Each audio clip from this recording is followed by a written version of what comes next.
Hi, future self. Look, I'm outside and not in VR. Oh, yeah. Messy hair. At a meeting this morning that was really great, invigorating, all about embodied UX design patterns for VR, which is a thing I know so much about that I had a good time at this meeting, helping with educations. Now it is time to drink a coffee, rolling out cafe in the sunset is loud, huh? And then I'm gonna go to therapy, and then I have some more work to do, and then I'm hoping to either go to the museum or to go to Scrap. We'll see what happens. It's an adventure. Yeah. Yes, I am in the restroom at therapy, but also I'm looking real cute today.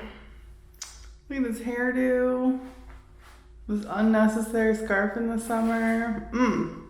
So colors. Hey, future self. It is fucking hot today recording this voiceover. And so it just is gonna sound like a wind tunnel, and there's nothing I can do about it because it's hot. So I saw the Andy Warhol exhibit at SF MoMA and I have opinions.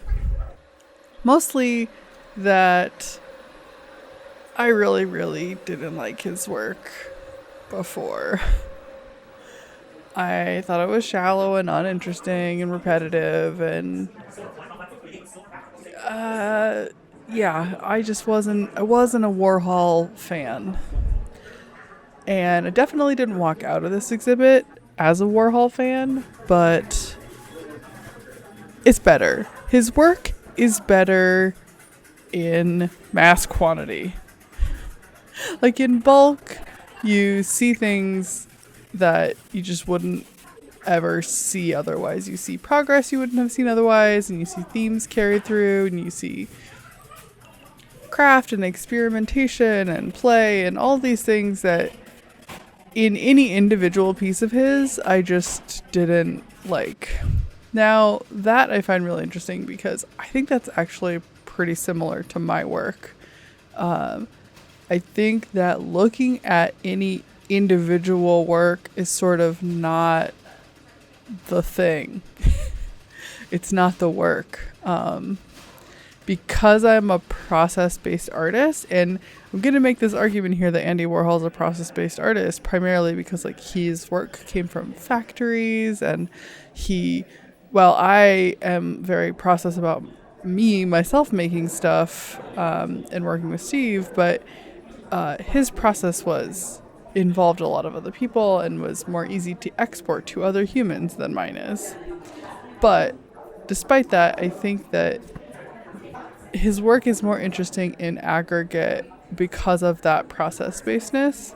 And that is what I learned from this exhibit. And that I think it's good. I think it's good to read something new from an artist that I just couldn't attach to before. I couldn't do it. But also, newly installed at SF Momo, this is my first time seeing, is this giant video mural. And it is so fun. There's this giant wall. It's curved all on one wall. It's in the space where what's his name? Oh, Richard Serra. It's where the giant Richard Serra used to be. I have tons of videos of that Richard Serra. If you don't remember, go back. In previous videos, there's definitely a Serra in there. There's probably at least one spherical video too, if you want to get a more spatial feeling of it. So anyways, this surround video is like it's looped, so the whole video is on sort of a scroll that's going by, and it's shot of San Francisco, and it's a bunch of different people, San Franciscans, and a bunch of different San Francisco architecture all collaged together, and it has a lot of different texture of stillness and movement, and it was the first time I'd seen it. I really, really enjoyed it. I want to go back and look at it more. It's very slow, so I'd like to go back for a longer period of time. So after the inundation of art, I went to SF Scrap, and oh man, I just had a pinch of pre-nostalgia. I don't know where you are in your life, of course, because you're in the future and I'm in the past, and I really hope that SF Scrap still exists. This is where all of the paper comes from for the paper sculptures that I've been making for at least 4 years now, according to some documentation that Vi found. So all of this paper comes from Scrap. Sometimes other magazines and stuff find their way in, but Scrap is a huge source of paper for me.